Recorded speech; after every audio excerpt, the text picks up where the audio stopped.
Okay, good morning, everyone. Good morning. Good, they are educable. Good.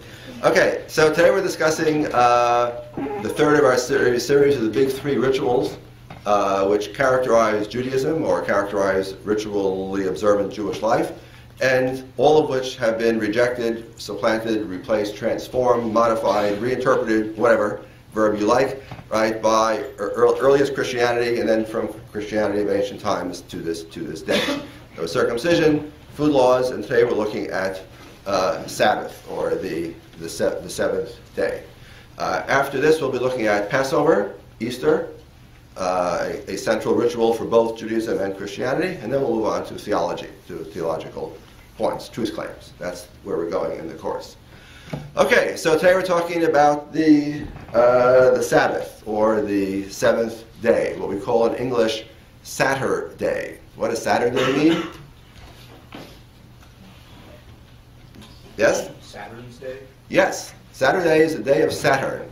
So you know right away that the names of the days of the week that we use in English, in fact, reflect old astrological ideas, where each day, each of the 7 days, is under the influence of one of the 7 planetary spheres.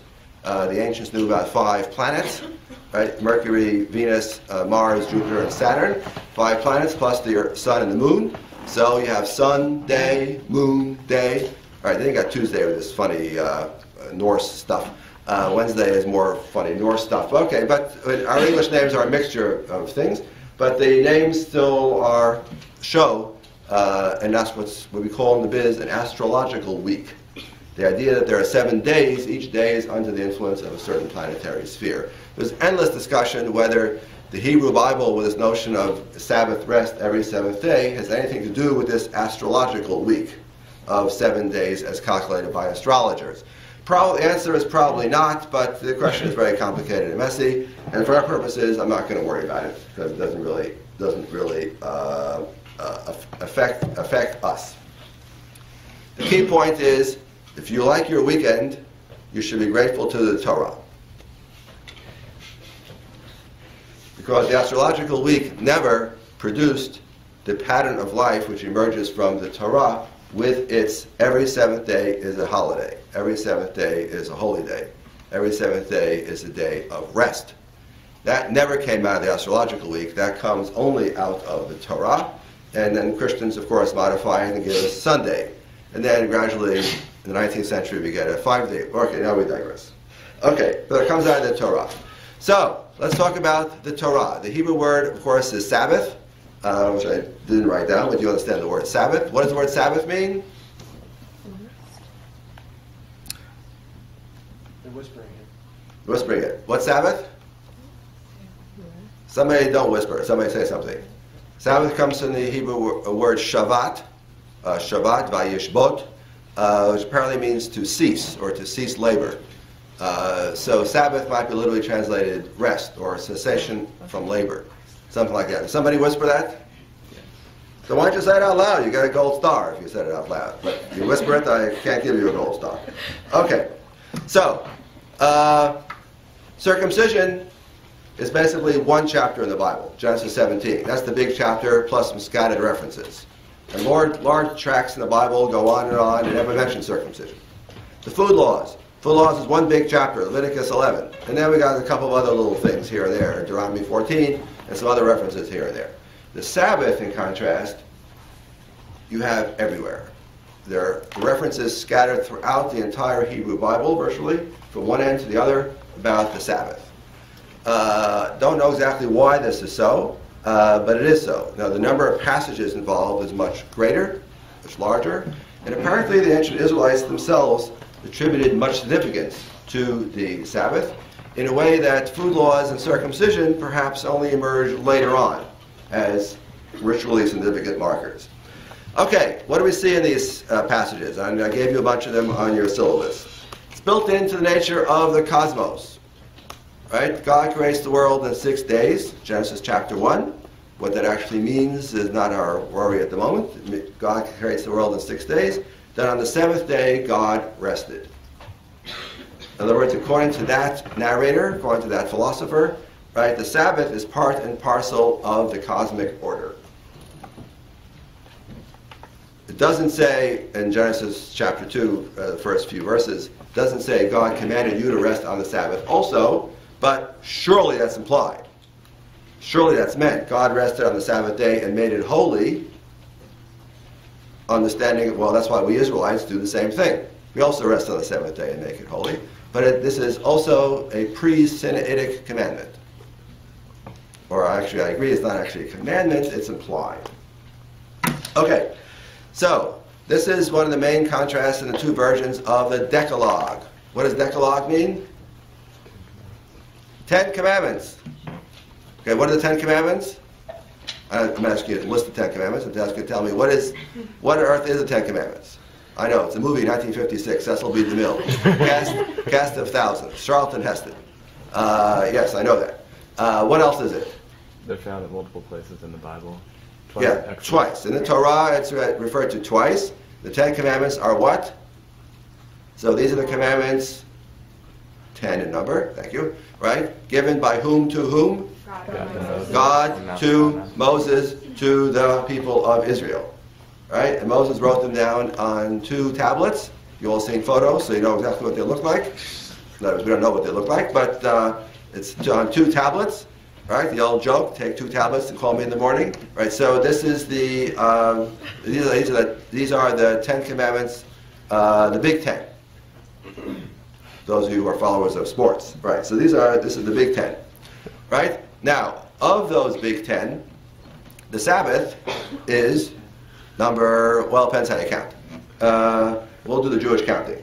Number 4. Sorry, that's one of the ways of Jewish counting. There are also Christian countings. It gets messy.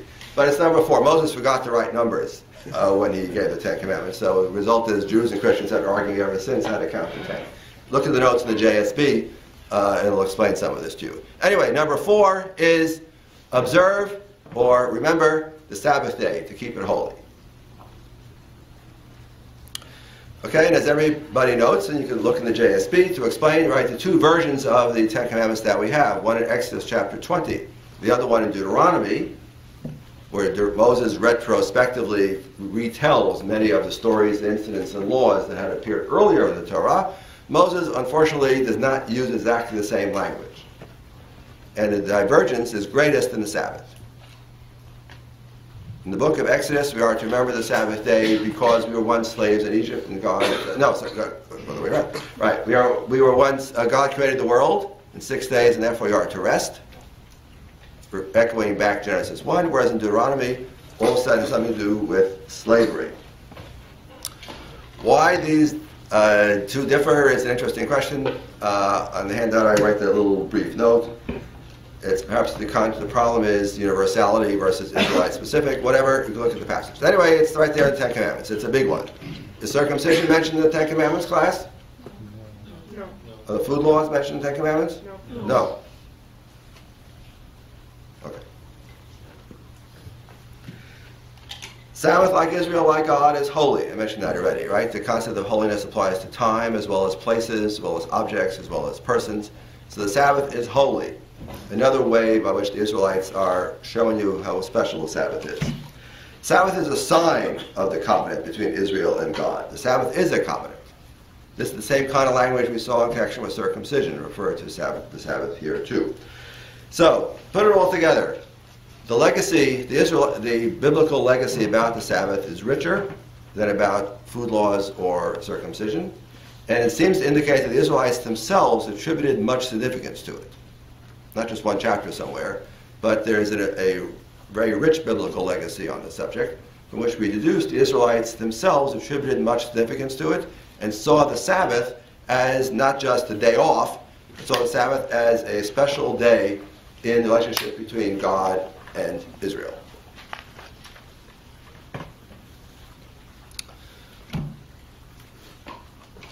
Okay, questions, observations? Now, as we'll see today, as you saw in your reading, as we'll see on Monday, when we talk about the Sabbath, we have 2 different things we're talking about. 1, it's a day off, a rest from work. So one thing we need to talk about is, what does it mean when we say you don't do work on a Sabbath day? That we might call the negative side, the prohibition. Don't. Then we have a positive side. Remember the Sabbath day to keep it holy. Well, how do you do that? What do you do? The day then is a spiritual day. The day has some kind of connection between God and us in some way. We'll see in the Christian material these two different sides of the Sabbath, which become Sunday, and we'll see now also two different sides of that on the Jewish side. So I'm going to start with the prohibition side, the don't side. Don't is the Sabbath, right? The prohibitions. Do not do any manner of work on the Sabbath day. Lo taseh kol malacha is what it says in Exodus 20, echoed in Deuteronomy. What does this mean? Now, just imagine that you are an Israelite in the wilderness. Moses has come down, a.k.a. Charlton Heston has come down from Mount Sinai with 2 tablets, and he proclaims them out loud, and Moses says in his thunderous voice, "Don't do work on the Sabbath day." Did you see the movie that came out? It's kind of cheeky, it's kind of funny in retrospect. Special effects in the 1950s just aren't quite what they have become in the movies. Nonetheless, it's a blast. It's a hoot. You should watch it. So anyway, the thundering voice, "Don't do any work on the Sabbath day." So I can just imagine some Israelites, some smart-ass in the back saying, Moses, I don't understand what that means. Don't do any amount of work on the seventh day. It means I shouldn't go to work, I shouldn't get paid, but I could go to the mall and go shopping, right? That's not a problem, right? And that's not work, is it? And I like to work out. I got my home gym. I can sit there all day and work up a sweat, but that's not really work, is it? And someone else would say, yeah, I can take my kids to the beach, right? That's not a problem. That's not work, is it?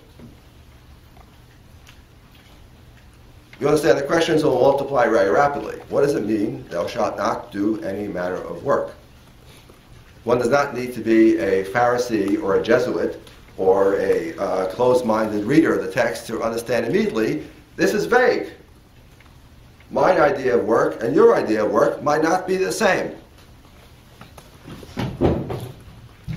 So it's interesting to pursue this point, to understand this as a specimen not just of biblical exegesis, or interpretation, remember, exegesis, fancy word, interpretation, right? But also as an example of how the Sabbath itself grows. As we look through the text over time, we can see more and more things gets prohibited. There's greater and greater specificity as we move forward in time, as Israelite culture and society is less and less comfortable with this rather vague general prohibition, and we're looking for specifics. So we look in the Bible itself. What does the Bible itself tell us before we look at post-biblical material? So in the Bible itself we have various passages. Exodus 35, not to kindle a fire. Lo teva ru'esh b'chol moshrotechem b'yom haShabbat. You may not kindle a fire. Though later Jews argue whether that means you shall not kindle a fire or you may not let a fire remain lit. You may not use a Kindle. That's what it is, right. Don't use a Kindle on the Sabbath. Yeah, exactly. Thank you. That's very good. Right. iPads are okay. Well, okay, that's not true. iPads are not okay. But yeah, okay. Well, let's not. Anyway, where was I? Yes. So later Jews will argue whether it means you may not kindle a fire, i.e., strike a match and light a fire. But if you have a fire already lit from before, it's perfectly okay to leave to take advantage of a already lit flame. Okay, that's a good example of close reading will provide different modes of reading. Okay, but our friends, the rabbis, the sages, they thought it meant do not light a fire. That's how they understood the prohibition of Exodus 35. Then we have the story of the wood chopper, which is alluded to by Goldenberg in your reading. Right? We're not quite sure what the prohibition is, but whoever it was who did it did something bad. He went out and was mikoshesh eitzim b'yom haShabbat. What does that mean? He was chopping wood, gathering wood. We're not sure what it means. Whatever it was, he lost his head over it because he was executed for violating the Sabbath. So if I knew exactly what that meant, I would know something else about what's prohibited on the Sabbath according to the Bible. Then we have Exodus 16, the manna. Remember the chapter of the manna I asked you to read a few weeks ago? Yeah, just humor me. It must be nice, right? I have a cold and I'm feeling 100%. Just say yes. Right? You all remember the passage in the manna, Exodus 16, that we read a few weeks ago, as an example of Jewish and Christian Bible exegesis. Well, I mentioned then, preparing you for this moment, that interwoven into that chapter about the manna from heaven is stuff about the Sabbath. Right? And surely the narrator has stuff in the Sabbath there because he, the narrator, thinks this is the source for Sabbath laws that later later Israelites will want to observe.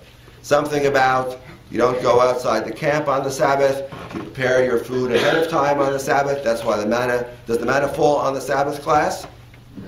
No. So how do you eat on the Sabbath if you're relying on the manna and the manna doesn't fall on the Sabbath? What do?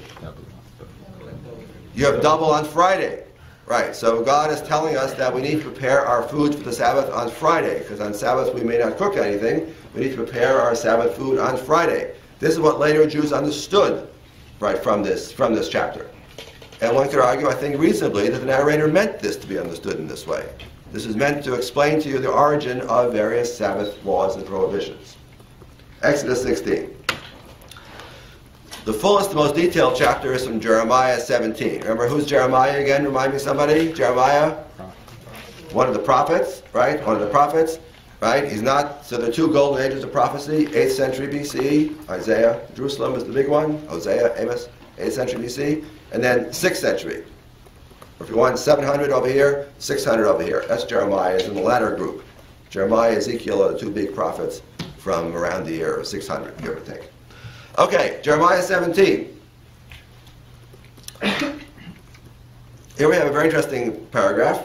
Should I read it? Nah, not going to read it. You can read it yourselves. Anyway, interesting paragraph which Jeremiah is waxing eloquent about what is prohibited on the Sabbath. And we have here some very pregnant sentences that will launch whole tractates in the Talmud later on as they try to decipher what exactly Jeremiah meant. But here I see the growth of Sabbath prohibitions. There's something here about, hear the word of the Lord, thus says, where are you? Verse 21, do not bear a burden on the Sabbath day, or bring it by the gates of Jerusalem. Do not bear a burden out of your houses or do any work. Keep the Sabbath day holy. So here's something about carrying a burden. Not to carry a burden out of your house. Not to carry a burden through the gates of Jerusalem. From these verses, later Jews will deduce the prohibition that we may not take a burden, which is understood to mean anything, right, out of the house into the public sphere, into the public way. We're not to go out through the gates of Jerusalem outside the settlement. Right? Later Jews will develop a whole series of very complex rules governing what we may carry on the Sabbath. We may wear clothes, for example, on the Sabbath. Pious Jews don't walk around naked on the Sabbath. You're allowed to wear clothes that's not considered to be transporting, but you may not have something in your pocket. Because that's transporting, that's carrying. You may not walk around carrying something in your hand, but if it's an item of clothing, of course you may wear it. I'm just starting with the rules, trust me on this. The rules get very complicated. And then the rabbis come up with this ingenious device to circumvent the prohibition, called an eruv. Goldenberg mentions that. Forget that. Too much information. TMI. Okay, so this comes out of Jeremiah and a parallel passage in Nehemiah, where we see in these texts, which come after the Torah, the prohibitions are expanding. Moses in the Torah never said, don't transport on the Sabbath, don't carry a burden on the Sabbath, don't carry a burden out of your house on the Sabbath, don't carry a burden through the gates of Jerusalem on the Sabbath. Moses never said those things. That's not in the Torah. But here these prohibitions are growing, multiplying. And they will continue to do so over the course of time as Jews try harder and harder to understand what does it mean when it says, do not do any manner of work on the seventh day. Questions on that?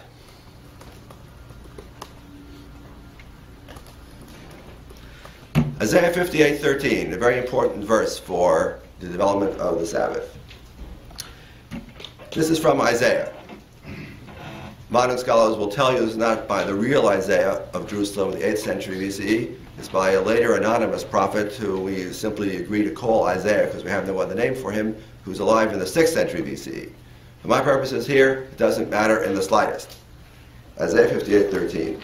If on account of the Sabbath you turn back your foot from doing your own desires on my holy day.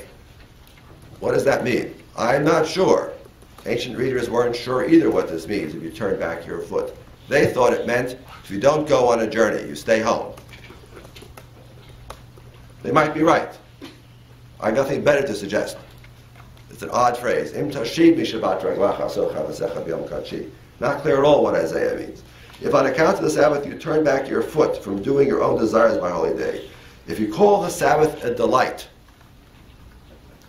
the holy day of the Lord honorable, if you honor by not going your own ways, finding your own interests, or speaking words, then, he says, there are some boons and rewards waiting for you. Later Jews will argue exactly what these phrases mean. Not at all clear what these things mean. What does it mean for speaking words? Apparently there's a prohibition of a certain kind of speech on the Sabbath. Later rabbinic Jews thought it meant you shouldn't talk business on the Sabbath. Other things, of course, you can talk about on the Sabbath. There's no requirement to be quiet, to be silent, but there's a notion of appropriate speech. Right? If that's what the prophet meant, I don't know, but that's what the prophet was understood to mean. The most interesting line here, though, is if you call the Sabbath a delight. This is discussed by Goldenberg. The idea we have a tension in the Sabbath laws between the Sabbath as a day of prohibition, don't. Be careful lest you do something to violate the Sabbath, which seems to be entirely negative, which seems to be, to be very blunt, oppressive, restrictive. But there's another side to the Sabbath. The Sabbath is a day of delight.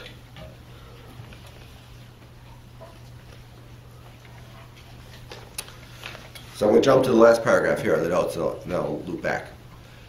What does it mean that the Sabbath is a delight? Again, what Isaiah meant, I don't know. But I know what happens to this idea in Judaism, from antiquity down to modern times.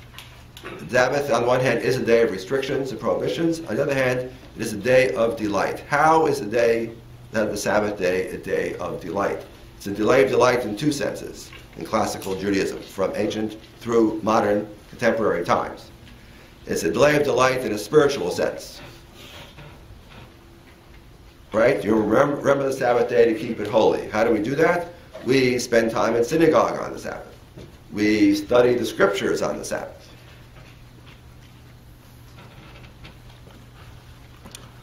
We meditate on the scriptures on the Sabbath.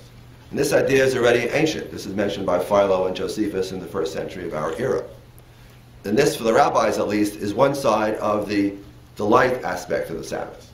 Because what is a greater delight than to take a day off from work and sit and study Torah?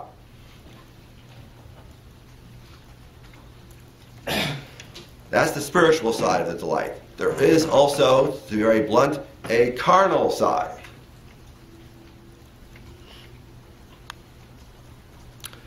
What does that mean? If I have a nice outfit I'm going to wear, I'm going to save it for the Sabbath. Pardon the expression, like Sunday best. We used to have such an idea in English. A Sunday best. Well, Sunday best idea comes from a Saturday best idea. You have a nice pair of clothes, you wear it on the Sabbath. You have a nice meal lined up, you save it for the Sabbath. You want good food on the Sabbath. You want to eat well and eat a lot on the Sabbath. Right? You're feeding the body. It's a day of delight for the body. And last but not least, it's the right day of the week for husband and wife to have sex. Of course, they can have sex whenever they feel like it, right? Given things about menstrual purity and such things. But in principle, husband and wife. But, however, people are busy, people are tired. When's the right day of the week? Answer, it's the Sabbath. Now, of course, there always are these fuddy-duddies around, right, who see people having fun and they immediately object, or they immediately find reason to find fault. So we have such people too. And there are those already known from antiquity already, for whom the day of the Sabbath is a day of prohibition, right, overwhelms the idea, the concept of the Sabbath as a delight, or they don't have this idea of the Sabbath as a delight. For them, it's just a day of prohibitions. So we know about some Jews in antiquity who are fasting on the Sabbath. Are fasting on the Sabbath. They say the Sabbath is the day you don't eat at all. It's a weekly fast day. And similarly, in the Middle Ages, there will be Jews who will say, right, you may not have sex on the Sabbath. It's inappropriate to have sex on the Sabbath. Learned footnote. What would be the legal basis of prohibiting sex on the Sabbath? Answer, the prohibition of plowing. Okay, but back to where I was. So you have then a prohibition. There are those out there who see the restrictive side of the Sabbath as overwhelming the other aspect. But Rabbinic Judaism, classical Rabbinic Judaism, from ancient through modern times, sees a balance. It is both restrictive, prohibited, long list of prohibitions. At the same time, there is, from Isaiah 58, the idea that the Sabbath is a day of delight, spiritual delight, carnal delight, and that is fine. That is part and parcel of what makes the Sabbath the Sabbath. Okay, you had a question. Yes. So for the Jews who believe that you should, have your best meal on the Sabbath, how would they have the best meal? I'm assuming would it be cold then, since you can't light a fire? Yes, exactly. So, right. So Friday night, anybody can have a hot meal on the Sabbath because remember what I said earlier, you can light the fire in advance, get your oven hot, and even after you don't feed it anymore, it will remain hot for some time. So anybody can have a hot meal on a Friday night. That does not require any great leaps of imagination. Shabbat during the day, however, it gets harder, right? How do you get a warm meal if you can't light a fire? Well, not to worry. Ancient and medieval Jews figured out ways that you develop a kind of thick stew kind of thing, which is hot on Friday evening, and you pack it up in just such a way so that when you're ready to eat it on Saturday midday, it is still hot, or at least warm. Still warm. But you're right, that is a problem. And if you are a critic of the Sabbath, you will make fun of the fact that the Jews are eating cold food on the Sabbath. That's mentioned by Martial, a Roman poet in the 1st century, and our friend Justin already makes fun of the fact the Jews are eating lukewarm food on the Sabbath. That's another way of saying it. But you're right, that is a challenge. But the idea is you want to have your gourmet food and somehow it's still warm and somehow you haven't lit the fire at the same time. Yeah, it's a challenge. Modern Jews get around this by having timers on their ovens. On the theory, if you set your timer before the Sabbath starts, then it's not your fault the oven goes on at 10:30. And your food is nice and warm by 12. But the rules are very complicated, but that's in a nutshell. Consult your local rabbi if you want to know all the rules. Okay, other questions?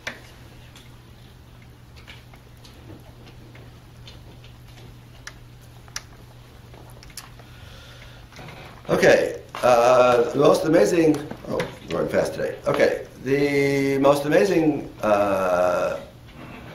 development in the history of the Sabbath prohibition side, the negative side, the prohibited side, is the list of 39 labors, which is the next sheet. Is that up there? Okay.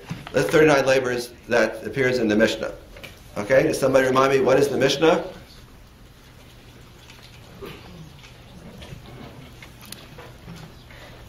Okay, what is the Mishnah?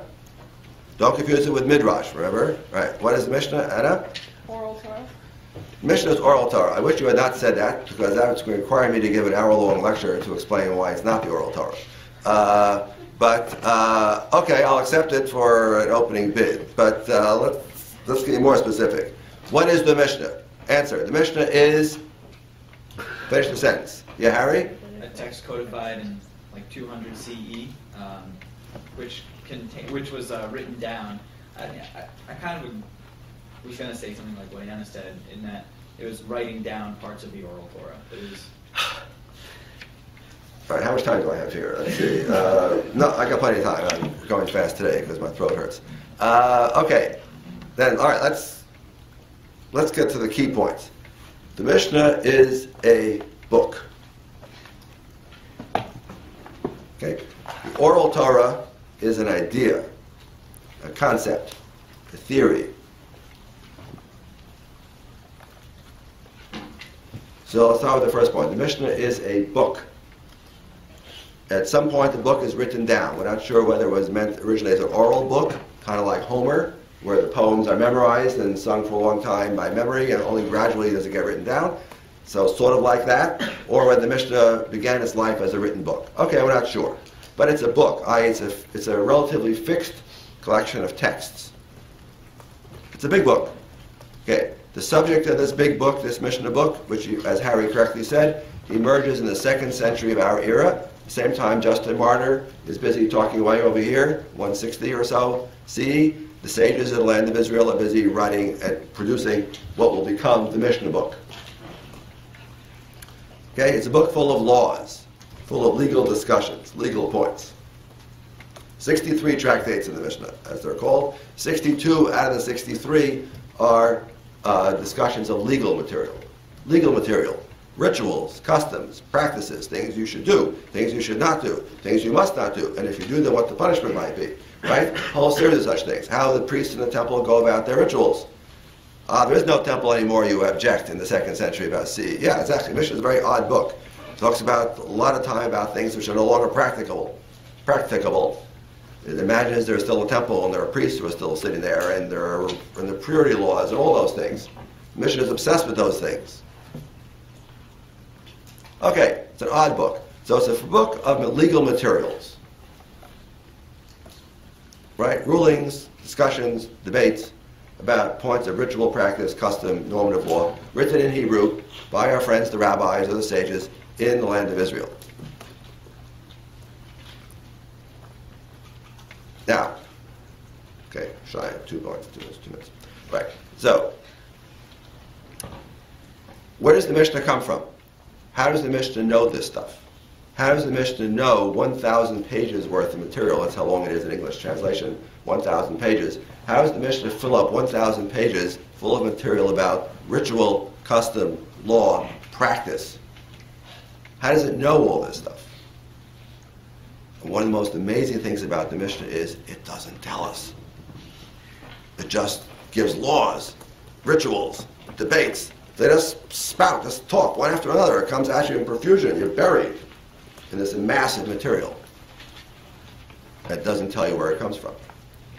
Later sages who read the Mishnah, studied the Mishnah, were very bothered by this. And their answer is, I know where the Mishnah comes from.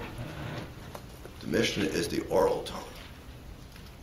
Charlton Heston came down from Mount Sinai, and he had on his manly shoulders the 2 tablets of the law, so the 10 Commandments. That's just one shoulder. On his other manly shoulder, Charlton Heston brought down the oral Torah, in which Moses would explain what the Torah means. Moses would expand upon the written Torah, which is just the smaller part of the Torah. The bigger part of the Torah is the oral part, the part that God never wrote down, the part that Moses taught to his disciples, and their disciples to their disciples, and their disciples to their disciples, down to us. And the Mishnah is the repository of that.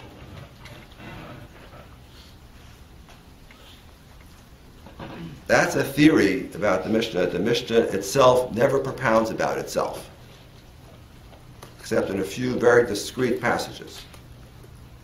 You have to wait to the next layer in tradition, with which the later rabbis and sages who study the Mishnah don't like the fact that the Mishnah is a cannon rolling free on the deck of Judaism.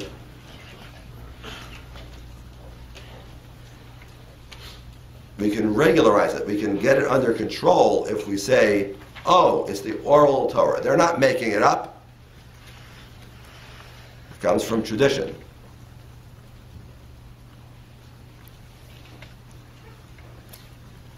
Good example. Mishnah Shabbat, chapter 7, Mishnah 2. I'll pick one passage out of, just by complete random. Out of 1,000 pages worth. Here's one. The primary labors prohibited on the Sabbath are 40 save one. Goldenberg gives you a translation of this passage, also a brief discussion of it. The primary labors prohibited on the Sabbath are 40 save one. Okay, you have 1 through 11, sewing through baking, 12 through 24, shearing wool, tearing and stowing stitches, hunting deer, building, pulling down, extinguishing, kindling, striking with a hammer, 39, taking out from one domain to another. Okay, Goldenberg gives you a nice discussion of this, arguing that these labors are fundamentally the rabbinic view of civilization. Right, the way these are clustered, what the rabbis are saying, what's prohibited on the Sabbath is human culture. Right, all these things that we humans do to create food, paragraph 1. to make clothing, paragraph 2. Paragraph 3, to prepare parchment and write. Paragraph 4, building and fire. Then we have 39, taking one domain to another. That's always a tricky one. But okay, leave that aside for a second. Here, these paragraphs are the rabbinic concept of what human civilization is about. That's what's prohibited on the Sabbath.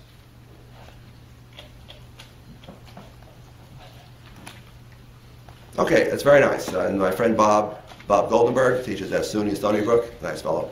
Right? I think it's a very lovely essay that he wrote. But the question that bothers me, which doesn't bother Bob, because he's interested in what he wants to do in that essay, right? The interesting question is to observe, how does the Mishnah know this? Let's discuss, what does the Mishnah know? The Mishnah knows that there are primary labors. You see, and then in my translation, which is what this is, I have a note below. Primary labors. These labors are primary in the sense that there are secondary and tertiary labors that unfold under each of them. So the Mishnah has this idea that there are archetypal prohibitions of labor, which in turn encapsulate or include other labors that unfold beneath them. So, classic example. Number 3, reaping or harvesting. So the classic example is you're out there in the wheat field harvesting the wheat. That's what we're talking about. However, by extension, reaping also includes plucking fruit, which in Hebrew has a different verb, different set of verbs. Plucking fruit. Remember that for Monday. We talked about Jesus and his disciples. Plucking fruit or plucking grain. By extension, then too, the next one, standing under a tree and shaking the branches so the fruit will fall off, which is a further extension. Each of these 39 labors, then, is a master group, a master class of labor, within which certain labors are included, which unfold to include various sub-labors. Do you have that idea anywhere in the Torah class? Did Moses come down from Mount Sinai and tell us there are master groups of labors and subgroups and then subgroups? Did Moses talk that way? No. And if you say, yeah, but who cares? It's just a matter of classifying the stuff. It's all the same. It's all prohibited, right? That's not all the same. That's Mishnah, chapter 7, Mishnah 1 of Mishnah Shabbat, which I didn't give you. Neither did Goldenberg. It matters because if you do an act, a series of acts on the Sabbath by mistake, by accident, and only realize oh my God, it's Saturday today, I forgot. Or, oh my God, in Hebrew school they never told me you're not allowed to do this on the Sabbath. At that point, we jurists want to sit down and say, what exactly did you do? What are the labors that you performed? And are they in fact a single category of labor, or are they multiple categories of labor? Because if they are a single category of labor, then you're obligated to bring an atonement sacrifice only for that whole category that you violated. They're not considered to be discrete acts. They're discrete acts only if they belong to different classes. What are the classes? 39 classes. Now that's an extraordinary idea. Where do the rabbis get that? Is that anywhere in the Torah? The answer is no. And then where do they get this crazy idea to have 39 prohibited classes of labor? 39, that's just an odd number. Where does that number come from? Is that in the Torah? The answer is no. And then you ask, let's look at these 39. Where do these come from? Well, some of them do come from the Torah, like kindling. Right? Number 37. Right? This come from the Torah, as I mentioned before. But most of these don't come from the Torah. So where does all this stuff come from?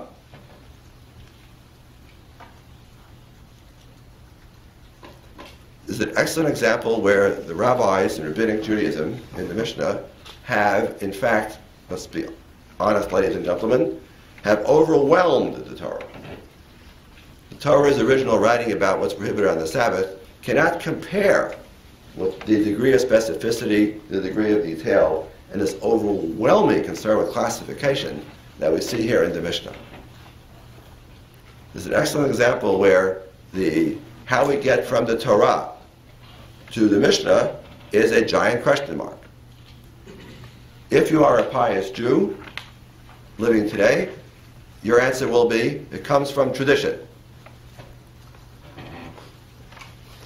And if you were pious, you then would say the tradition somehow goes back to the oral Torah, Moses at Mount Sinai. If you are a historian, you would say, well, these things grow over time in ways that we can't trace any longer, right? And the rabbis, fundamentally, at some point, you have to be honest, ladies and gentlemen, and say, they made it up. That's such an ugly phrase. They created it, right? It's cultural creativity. They are enacting in the Mishnah prohibitions, laws, rituals, etc., which have no basis in the Torah at all, but which come from somewhere else, and ultimately become enshrined in the Mishnah and then part and parcel of Judaism. Now this list is fascinating. So now I want to know, where do these things come from and what do they do with them?